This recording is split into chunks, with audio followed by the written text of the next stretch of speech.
This week I began the port of my game and also my engine to Android. This has been on my to-do list for quite a long time for the simple fact that it is the last major platform to be supported by my engine. And for good reason. See, I spent this week dealing with the frustrating fact that Android has some design considerations that made this by far the worst platform to develop for, and honestly it kind of shows, because after a week's worth of work, this is what the game looks like while running on a Google Pixel. This is a game about exploration and discovery in a high fantasy world. You discover things, collect items, kill monsters, and sooner or later, the people who made the Android life decision are going to be able to play this game. Hopefully. So this whole thing started a while ago when I bought 2 refurbished Android phones off of eBay. Luckily, when you're using them for just development, you can get cheaper ones if they have smash screens or like random defects. The front camera on the Google Pixel just fundamentally does not work. So these are the 2 different phones I ended up choosing. One's a Google one and one's like a Samsung one. They've actually got different GPU chipsets in them as well, which did have quite a big effect on them when I was actually choosing which phone to buy. Now, I actually did start an engine port to Android a few years ago, although eventually had a break from it and left it for 2 years. So the first thing that generally happens in this sort of tool chain is you build all of the dependencies. So the engine has quite a few at this point, sadly. What I can just do is take my Linux build scripts, which builds all the engine dependencies for Linux, and just move it over to Android, because in case you didn't know, Android is just Linux, but it's a bit like, you know, cursed. It's cursed. And by the end, I just had a nice big fat script that I could run, and it would dump out all of the Android dependencies into a directory for me. Instead, with Android, you have to use a build thing called Gradle, which is, to my knowledge, not really used for anything else. All your scripts are written in this thing called Groovy script, which is also cursed.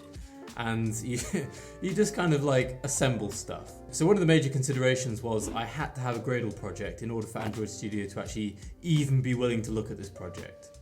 But my whole engine is based around CMake, so how do I get it to do that? The solution actually ended up being to steal this entire thing from the Love2D engine and take their idea of having a separate Gradle project which is versioned in a separate Git repository, but do it in a way that it hooks into the rest of the engine code. So the way this works is that you clone that repository and do it in a way where you clone the engine as a submodule as well. And then you also have this nice Python script which was written by me, which ultimately just hooks in a bunch of the dependencies from the other places, in a way that then Android Studio and Gradle is just able to show up and start building it. Now this was one of the things that I was able to steal from the previous batch of work because it largely already existed and pretty much was just good to go. Now the biggest problem I've had to deal with by far, and a big part of the reason why it still looks so incomplete, is the file system problem. So Android bundles applications and resources differently from basically any other platform I have to support. So previously, all of my files and resources would just be stored on the good old file system. You'd just be able to query if files exist, and if they do, start reading them in, and it was all what we expect. The problem is that Android doesn't do that at all. Essentially, the entire application is just like congealed into this one big blob, which is called the .apk file, and this is like a big zip file essentially. You then have to go through a completely different route if you want to get hold of the bits that represent a single file. Like, it's a totally different API, you can't use the file system.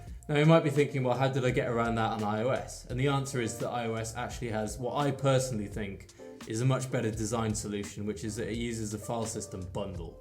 So what that essentially means is that applications are just a directory, but they end in .app. Like, there is nothing whatsoever stopping you from going inside that file directory. So that means that when you want to actually get files from your app bundle, all you have to do is just get the file system involved and it'll do the work all for you. So on iOS and Mac, I didn't have to think about this at all. And then on the other 2 platforms, it's just a case of like, well, you just do what you normally do anyway, so who cares? Android obviously was the one that changed that. Now the problem became that for this, I have to just totally re-architect the whole load of the engine. Like, there's absolutely no way to get around it. And this is a huge chunk of work. It's really not trivial at all. What I'm instead going to have to do is write like a little wrapper library that's going to be able to say, if you're on a platform that isn't Android, then just use a regular file system. And if not, all the paths link into somewhere in the app bundle. And then also you've got to call through to like the JavaScript wrapper, JavaScript Java. And the thing I think I realized is this is not 1 week's work. This is like more. And to be honest, I sort of had a little bit of a revelation when doing some of this stuff. which is not a case of like, oh, I shouldn't support Android. I haven't worked on gameplay in the project for a few weeks now, and I know some of you guys want me to go back to doing that. And I kind of sat down and was like, well, why am I doing Android? Like, do I really need it? And I kind of do, but also I kind of don't. And what I thought might make more sense is if I go back to focusing on gameplay, keep the fact that iOS works fine to test it, and then just kind of build from there. And the other thing is that I really want to get some experience of like actually putting something onto an app store and like knowing how to distribute it and knowing how to package it and like describe it properly and like what the review process is like. And I've never actually done anything like that before, so I do need to get that knowledge quite soon. What might make most sense is if I just sort of skip Android for now, or maybe do like 1 day a week working on Android and getting all of this file system stuff done like, really slowly. That is sort of my plan for now. So we've got a nice white screen on the Pixel phone now, and a lot of the stuff is in place. A lot was done this week, it just doesn't look like it.